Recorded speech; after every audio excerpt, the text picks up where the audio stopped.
હાલો, good morning વિદ્યાર્થી મિત્રો. હું પ્રવીણ પટેલ ફિઝિક્સ વિષયમાં આપનું સ્વાગત કરું છું.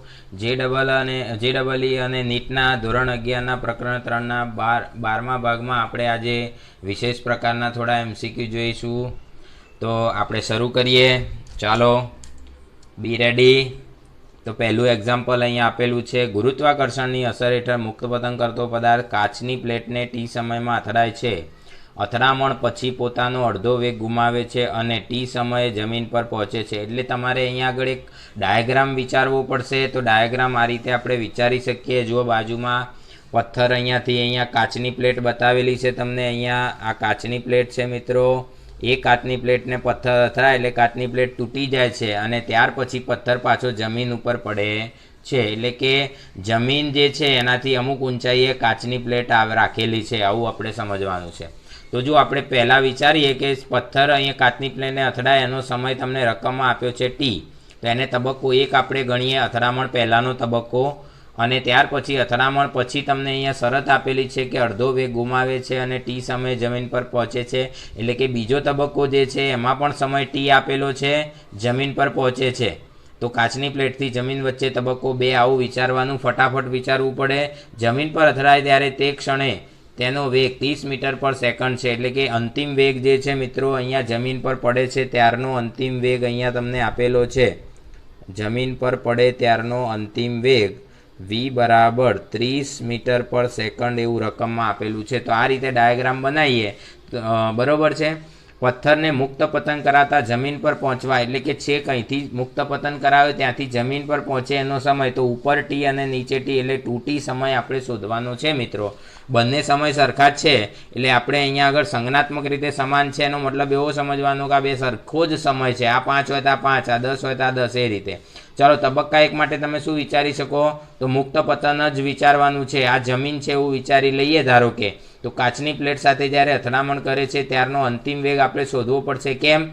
કારણ કે અહીંયા શરત તમને એવી આપેલી છે કે અથડામણ બાદ અડધો વેગ ગુમાવે છે. એટલે બીજા તબક્કા માટે જે શરૂઆતનો વેગ છે એ પહેલા તબક્કાના અંતિમ વેગનો અડધો આપણે લઈને ગણતરી કરવી પડશે. બસ આટલું જ આમાં વિચારવાનું છે, બીજું કંઈ નહીં. આ બંને તબક્કામાં મુક્ત પતન તો થાય છે પણ પહેલા તબક્કાની અંદર પ્રારંભિક વેગ 0 લેવાનો છે, જ્યારે બીજા તબક્કાનો પ્રારંભિક વેગ અહીં આપેલી શરત પ્રમાણે જે અંતિમ વેગ હોય પહેલા તબક્કાનો એનો અડધો વેગ આપણે અહીંયા લેવાનો છે. તો ચાલો આપણે ગણતરી જોઈ લઈએ ફટાફટ. તો અહીંયા તબક્કો 1 મેં ગણ્યો છે. તમારે નીટ JEEમાં આ રીતે બધું પદ્ધતિસર લખવાની જરૂર નથી, તમે પોતે સમજી શકો એમ ફટાફટ સૂત્ર વાપરીને ગણવાનું છે. તો જુઓ, અહીંયા પ્રારંભિક વેગ 0 છે. પ્રવેગ હંમેશા g જેટલો એટલે કે 10 જ લેવાનો હોય છે. સમયગાળો t અને અંતિમ વેગ v છે એવું વિચારીએ તો મુક્ત પતનનું સમીકરણ v બરાબર gt એપ્લાય કરી શકાય. એટલે કે અંતિમ વેગ જે છે એ v બરાબર gt મળી ગયો. તો પહેલા તબક્કાની વાત અહીંયા પૂરી કરી નાખી.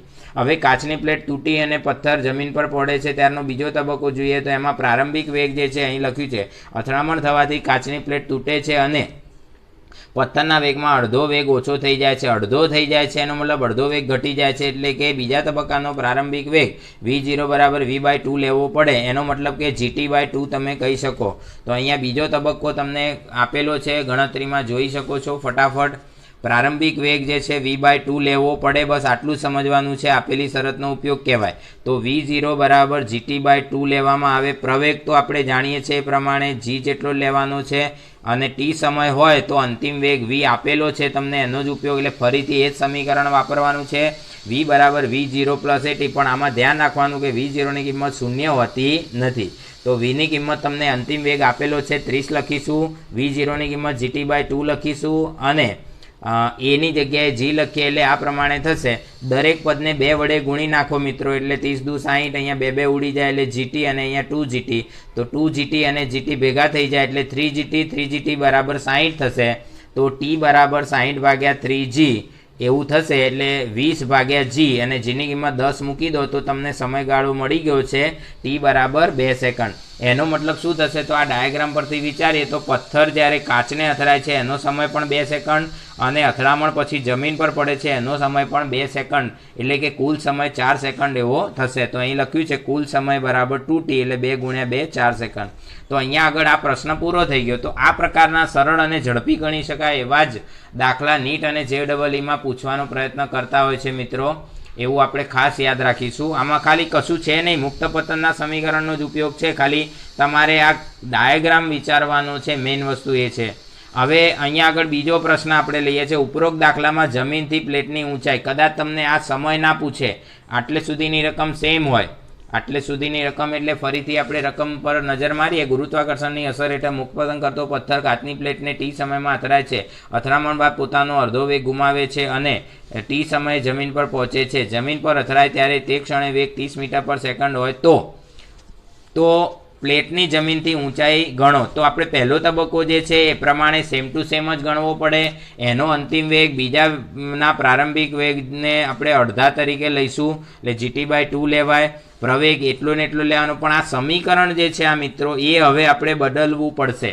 આપણે ઊંચાઈ શોધવી હોય તો ઊંચાઈનું સમીકરણ આપણે વાપરવું પડે. તો ઊંચાઈનું સમીકરણ V0t + 1/AT² એ પણ વાપરી શકો.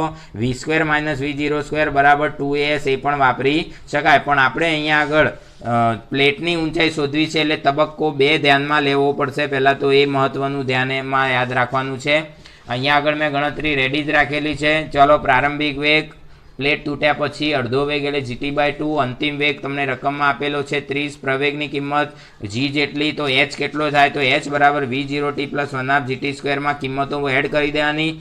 V0ની કિંમત GT/2 × t + 1/2 GT². તો આનું સાદુરૂપ તમે વિચારો તો 1/GT² જ થશે. આ પણ 1/2 GT² થશે. તો 1/2 GT² વત્તા 1/2 GT² એટલે અડધો લાડવો વત્તા અડધો લાડવો એટલે આખો લાડવો, એટલે GT² થઈ જાય. h બરાબર GT². આમાં તમે કિંમતો મૂકી દો. ટીની કિંમત 2 તમે શોધેલી જ છે, ટીની કિંમત તમે 2 શોધેલી જ છે અને જીની કિંમત 10 મૂકવાની. કોઈ એમ કે સાહેબ મારે આ ઉપરનો દાખલો નથી ગણવો અને ટીની કિંમત શોધ્યા વગર જો કરવું હોય તો પણ તમે કરી શકો. તો એના માટે તમારે શું કરવું પડે? તો અહીંયા આગળ બીજું સૂત્ર જે છે તમે જાણો છો ને, બીજું સૂત્ર પણ તમે વાપરી શકો છો. h બરાબર, જુઓ બીજી રીત પણ છે. અહીંયા આપણે સમય ગણ્યા વગર જ સીધો સમયની ગણતરી કર્યા વગર જો સીધી ઊંચાઈ શોધવી હોય તો આ બીજી અહીંયા આગળ મેં રીત તમારી સામે રજૂઆત કરી છે, એને તમે ધ્યાનથી જોઈ લેજો. તો અચપ્રવેગી ગતિનું ત્રીજું સમીકરણ તમે અહીંયા એપ્લાય કરી શકો છો. તો ત્રીજું સમીકરણ છે એમાં h બરાબર V² - V02 / 2g. આ કિંમતો આપણે એડ કરી દેવાની આમાં. તો h બરાબર V² એટલે અંતિમ વેગનો વર્ગ એટલે 30નો વર્ગ માઇનસ પ્રારંભિક વેગ. હવે પ્રારંભિક વેગ જે છે અહીંયા આગળ અથડામણ પછીનો પ્રારંભિક વેગ V બરાબર GT અને એની અંદર જે કિંમત છે એ કિંમત પણ તમારે અહીંયા આગળ એડ કરવી પડે. તો એની કિંમત તમે મૂકો તો જીની કિંમત 10, જીની કિંમત GT/2 એટલે 10, 10 × 2 / 2 એટલે આ તો ઉડી જશે, એટલે 10નો વર્ગ થશે. અહીંયા 10નો વર્ગ ભાગ્યા 2 × 10 એટલે 20 થશે. તમે આનું સાદુરૂપ તમે આપી દો, 30નો વર્ગ થશે 900 -100 ભાગ્યા 20. બરાબર? તો 900માંથી 100 જાય એટલે કેટલા વધે? 800. 800 ભાગ્યા 20 કરો એટલે તમારો જવાબ આવી જાય 40 મીટર. એનો મતલબ એ થયો કે તમે હાઈટ જે છે એ આ રીતે શોધી શકો છો. ખ્યાલ આવી ગયો?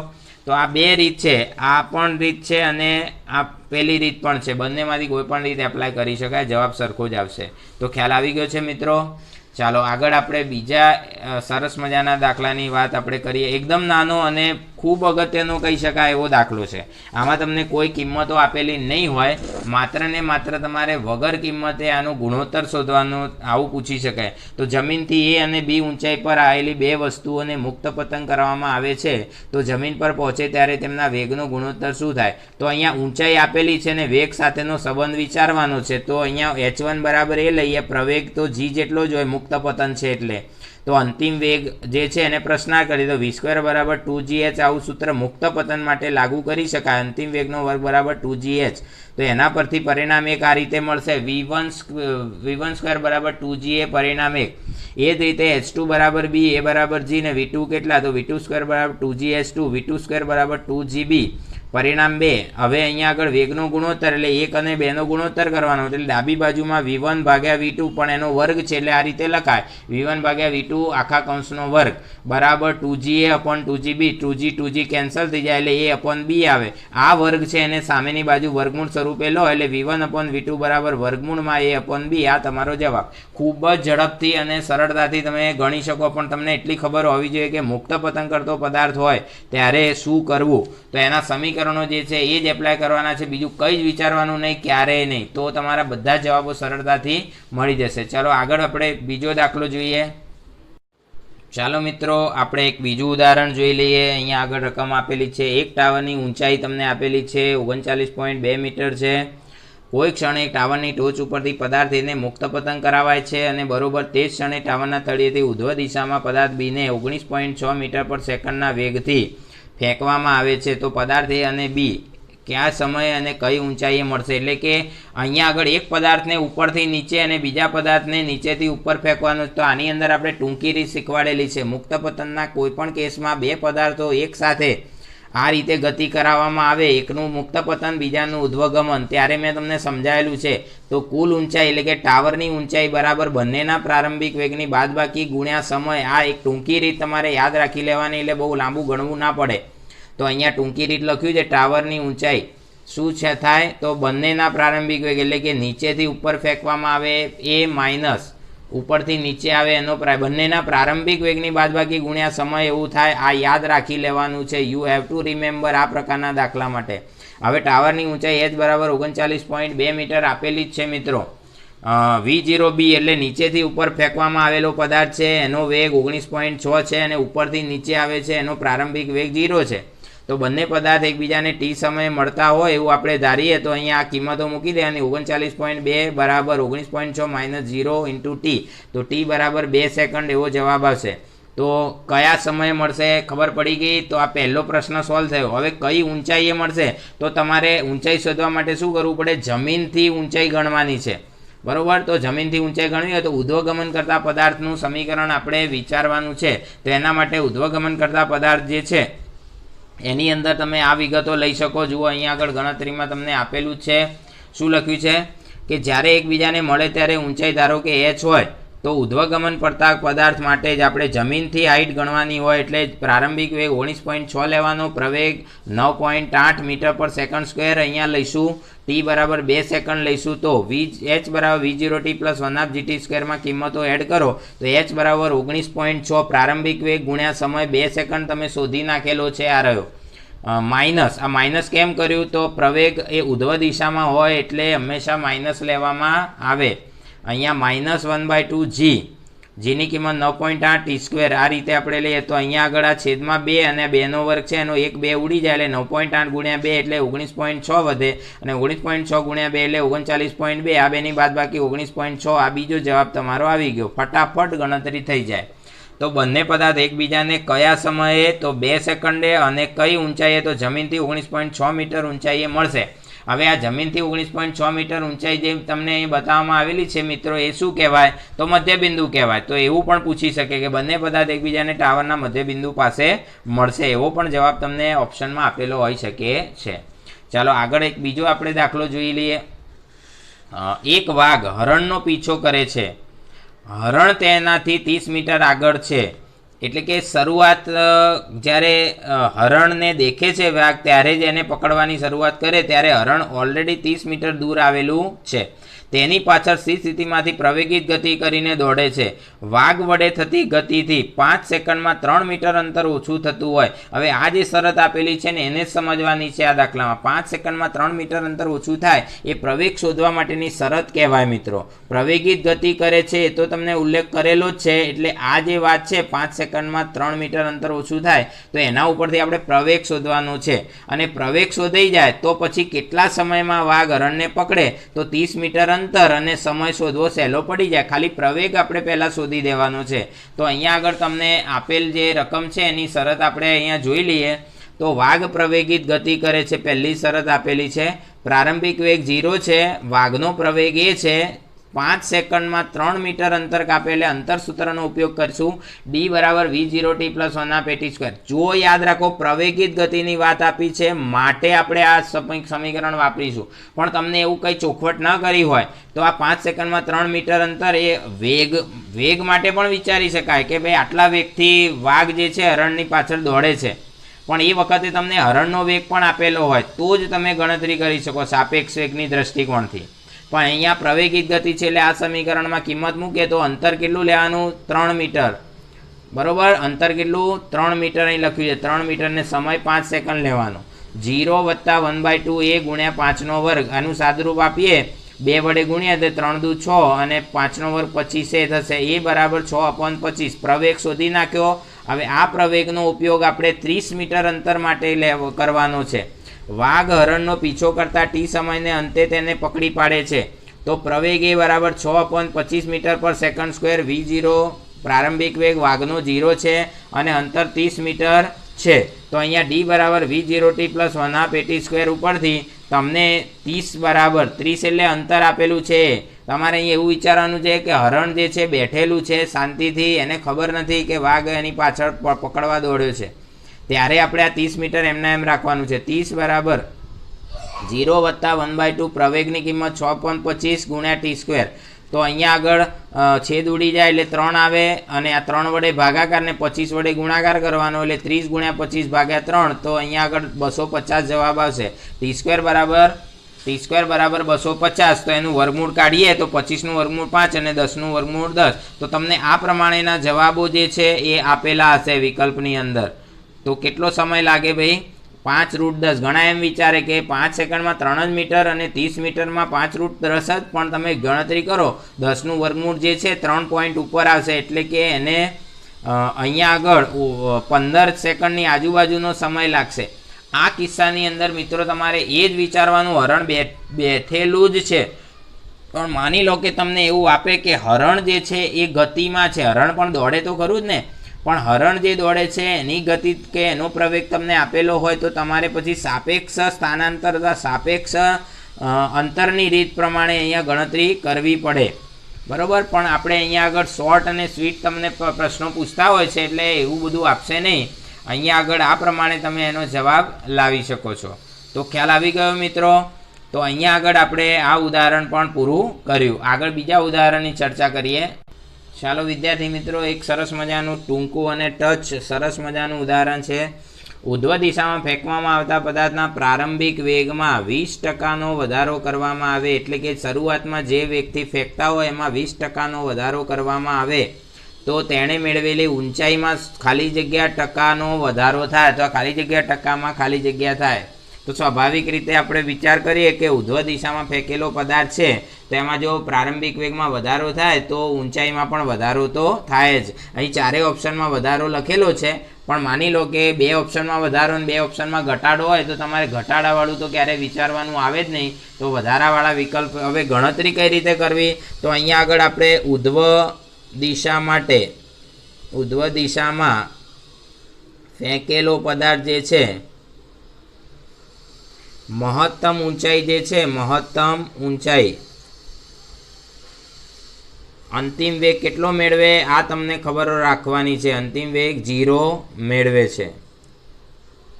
બરોબર, એટલે આપણે જો ઉધ્વગમનનું ઊંચાઈની જો વાત કરીએ બરોબર, તો મહત્તમ ઊંચાઈ h બરાબર પ્રારંભિક વેગનો વર્ગ ભાગ્યા 2g. આવું સમીકરણ મહત્તમ ઊંચાઈનું મળશે. તો આ સમીકરણ ઉપરથી તમે અહીંયા આગળ વેગને ઊંચાઈ સાથે જોડો. જી તો અચળ જ છે એટલે h ચલે છે v0². આવો સંબંધ થયો. હવે આવા દાખલા જે હોય ને ટકાવારીના ફેરફારવાળા એ હંમેશા સંબંધ પરથી જ ગણવાના હોય છે. હવે હું તમને એક ટૂંકી અને સરળ મેથડ બતાવું છું.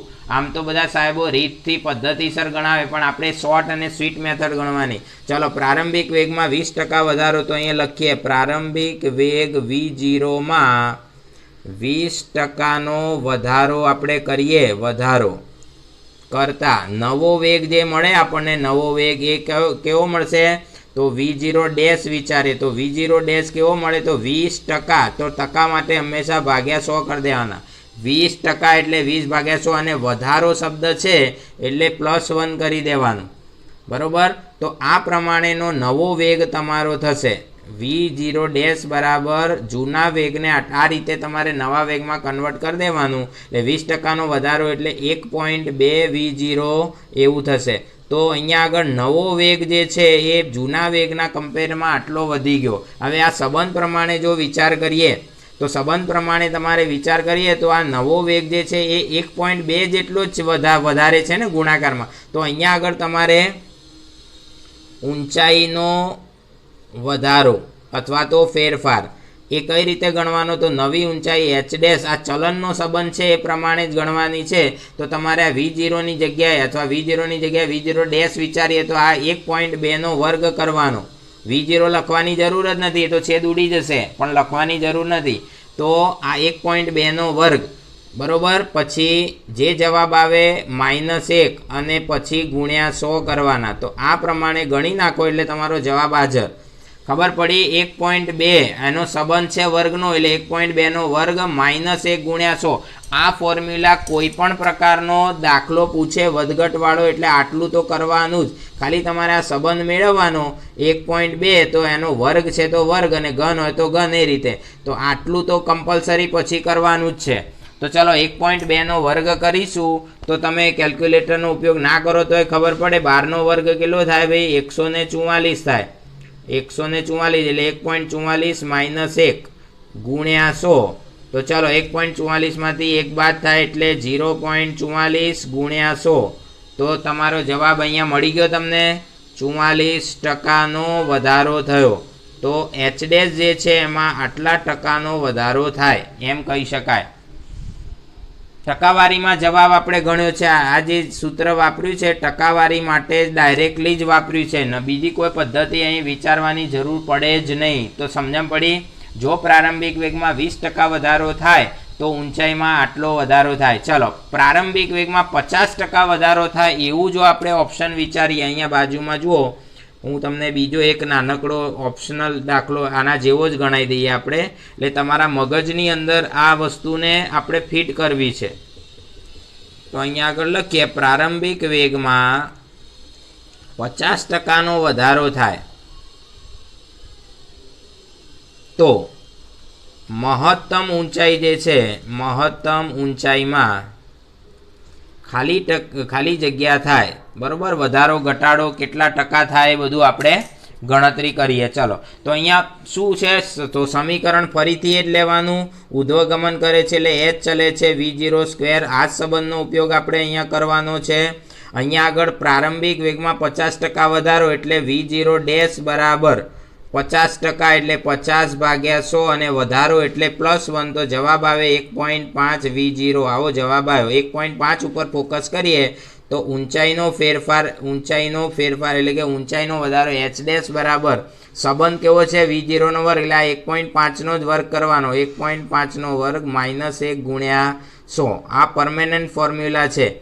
તો 1.5 નો વર્ગ 15 નો વર્ગ 225 -1 એટલે કે 2.25 -1 ગુણ્યા 100।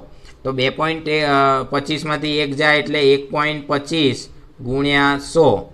તો તમારો જવાબ કેટલો આવશે, આ ગુણાકાર કરી નાખો તો આના ઉપરથી જવાબ આવે h' બરાબર 125%। તો વિચાર કરો તમે કે વેગમાં ખાલી 50%નો વધારો કર્યો, પરંતુ મહત્તમ ઊંચાઈમાં કેટલો બધો વધારો થયો, સમજણ પડી ગઈ। તો આ પ્રકારના દાખલા જે છે એ તમને પૂછી શકે છે, સમજણ પડી ગઈ। ચાલો બીજો એક એક્ઝામ્પલ પણ જોઈ લઈએ। ચાલો વિદ્યાર્થી મિત્રો, ખૂબ જ વ્યવહારિક અને સમજવા જેવું અહીંયા આગળ એક એક્ઝામ્પલ તમને આપેલું છે। એક કાર અચળ પ્રવેગથી બ્રેક લગાવે છે, એટલે કે કાર ગતિ કરતી હતી અને બ્રેક લગાવે, અને બ્રેક લગાવે એટલે હંમેશા યાદ રાખવાનું અચળ પ્રતિપ્રવેગી ગતિ કહેવાય, બરોબર। મેક્સિમમ ફોર્સ લગાવીને બ્રેક લગાવે છે, કેમ? કારણ કે એને અકસ્માતથી બચવું છે। કોઈ પણ વ્યક્તિ કાર ચલાવતો હોય અને રોડ ઉપર કોઈ અવરોધ આવી જાય, સામે ગાડી આવી જાય, ગાય આવી જાય, તો એ શું કરશે, મેક્સિમમ ફોર્સથી બ્રેક લગાવે, ત્યારે તે મહત્તમ પ્રવેગથી બ્રેક લગાવે છે। તેના પ્રારંભિક વેગમાં 20% ઘટાડો હોત તો અહીંયા સંભાવના આપી છે 20% એનો વેગ ઓછો હોત બ્રેક લગાવે ત્યારે, તો સ્ટોપિંગ ડિસ્ટન્સમાં ખાલી જગ્યા ટકા ઘટાડો થાત. તો સ્ટોપિંગ ડિસ્ટન્સ એટલે શું તમને ખબર છે ને? તો વાહન પર બ્રેક લગાવવાથી જ્યારે એનો અંતિમ વેગ 0 થાય તે દરમિયાન એને કાપેલું અંતર એને સ્ટોપિંગ ડિસ્ટન્સ કહેવામાં આવે છે. તો સ્ટોપિંગ ડિસ્ટન્સ જે છે એ સ્ટોપિંગ ડિસ્ટન્સની વાત કરીએ તો સ્ટોપિંગ ડિસ્ટન્સ d બરાબર પ્રારંભિક વેગ જે છે કારનો બ્રેક લગાવે છે એ સમયનો વેગ ભાગ્યા એનો જે બ્રેકિંગ ફોર્સ જે છે તમારો એના આધારે મળતો પ્રવેગ આ રીતે થશે. તો આ સૂત્ર પણ એના જેવું જ થયું, ઉધ્વ દિશામાં ફેંકેલા પદાર્થ જેવું જ યાદ રાખવાનું. તો સ્ટોપિંગ ડિસ્ટન્સ d બરાબર v²/2a. આના ઉપરથી આપણે જો વિચારીએ તો સ્ટોપિંગ ડિસ્ટન્સ d ચલે છે v². તો અહીંયા આગળ પણ સંબંધ એવો જ થાય છે સ્ટોપિંગ ડિસ્ટન્સમાં પણ. હવે અહીંયા આગળ આપણે આપેલી શરતનો ઉપયોગ કરીએ. પ્રારંભિક વેગ જે છે v0 માં કેટલા ટકાનો ઘટાડો કીધું છે? 20% ઘટાડો. મિત્રો ઉપરના દાખલા આપણે વધારાવાળો જોઈએ છે, અહીં ઘટાડાની વાત આપી છે. તો 20% ઘટાડો થાય તો નવો વેગ જે છે v0 કેવી રીતે મળે?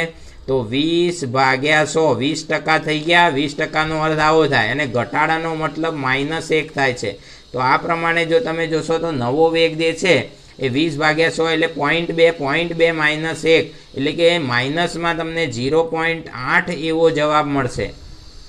માઇનસમાં જવાબ મળશે. તો એનો મતલબ કે જ્યારે ટકાવારીમાં ઘટાડો થાય ત્યારે આ રીતે માઇનસમાં જવાબ હંમેશા આવે. તો આ આંકડા પર તમારે ફોકસ કરવાનું છે 0.8. હવે તમે જાણો છો સંબંધ જે છે d ચલે છે v².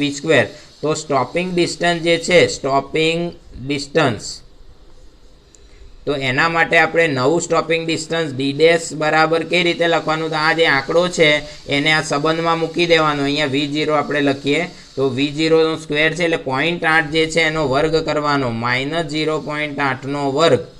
પછી હંમેશા આપણે નિયમ શીખવાડ્યો છે એ પ્રમાણે -1 × 100 આ રીતે કરો એટલે ટકાવારીમાં તમારો જવાબ આવી જશે.